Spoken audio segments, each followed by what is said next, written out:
சிதம்பரத்தில் கனகசபை மீது ஏறி பக்தர்கள் தரிசனம் செய்வதற்கு அனுமதி அளிக்கப்பட்டதை தொடர்ந்து தற்பொழுது தரிசனம் நடைபெற்று வருகிறது.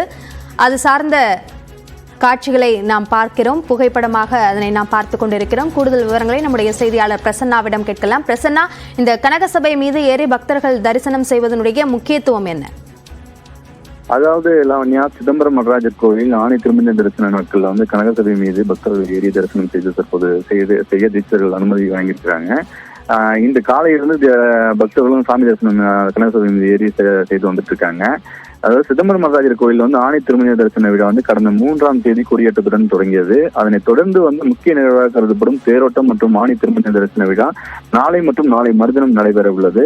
இந்நிலையில் கோயில் கருவறையிலிருந்து மூலவரே வெளியே வருவதாலும் நகை ஆபரணங்கள் பாதுகாப்பு கருதியும் தீட்சிதர்கள் பாதுகாப்பு வேண்டி கடந்த ஆண்டுகளில் ஆணை திருமண தரிசன விழா மற்றும் ஆர்த்தன தரிசன விழா நாட்கள் கனகசபை மீது ஏறி பக்தர்கள் தரிசனம் செய்ய முடியாத சூழல் நிலவி வந்த நிலையில கனகசபை மீது ஏறி தரிசனம் செய்ய தமிழக அரசு உத்தரவிட்டிருந்ததை சுட்டிக்காட்டி நடராஜர் கோவில் பக்தர்கள் மற்றும் தெய்வீக பக்தர்கள் தலைவர் ஜெமினி ராதாகிருஷ்ணன் மற்றும் பல்வேறு அமைப்பினர் எதிர்ப்பு தெரிவித்து வந்திருந்தாங்க. இந்நிலையில இன்றிலிருந்து வருகின்ற 13ஆம் தேதி வரை கனகசபை மீது ஏறி தரிசனம் செய்ய தீட்சர்கள் அனுமதித்து வந்துருக்காங்க. இந்த காலையில் இருந்து பக்தர்கள் கனகசபை மீது ஏறி தரிசனம் செய்து வந்துட்டு இருக்காங்க. முக்கிய பூஜைகள் நேரத்துல பக்தர்கள் கனகசபை மீது ஏறி தரிசனம் செய்ய அனுமதிக்க முடியாத சூழல் தற்போது நிலவி வந்துட்டு இருக்கு.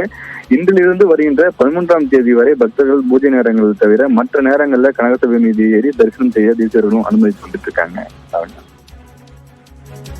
சிதம்பரத்தில் கனகசபை மீது ஏறி தரிசனம் செய்வதற்கு பக்தர்களுக்கு அனுமதி அளிக்கப்பட்டதை தொடர்ந்து அந்த தரிசனம் தற்போது தொடங்கி இருக்கிறது. இது குறித்த விரிவான விவரங்களுக்கு நன்றி பிரசன்னா.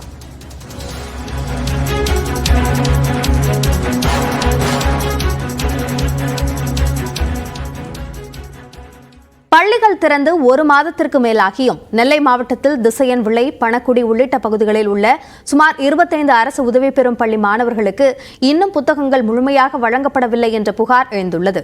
கூடுதல் விவரங்களை நம்முடைய மண்டல தலைமைச் செய்தியாளர் சிவமணியிடம் கேட்கலாம். சிவமணி, அங்க புத்தகங்கள் வராததற்கு காரணங்கள் சொல்லப்பட்டிருக்கா? இதனால என்ன மாதிரியான பாதிப்புகளை மாணவர்கள் சந்திப்பதாக அவர்கள் தரப்புல சொல்லப்படுது?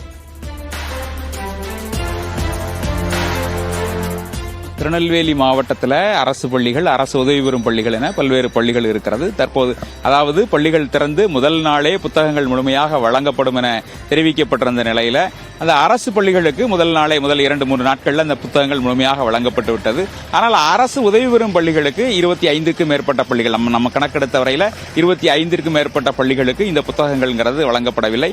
இந்த புத்தகங்கள் குறிப்பாக 9ஆம் வகுப்பு புத்தகங்கள்ல தமிழ், ஆங்கிலம் என 2 புத்தகங்கள் மட்டுமே வழங்கப்பட்டிருக்கிறது. மற்ற புத்தகங்கள் கணிதம், அறிவியல், சமூக அறிவியல் புத்தகங்கள் வழங்கப்படவில்லை.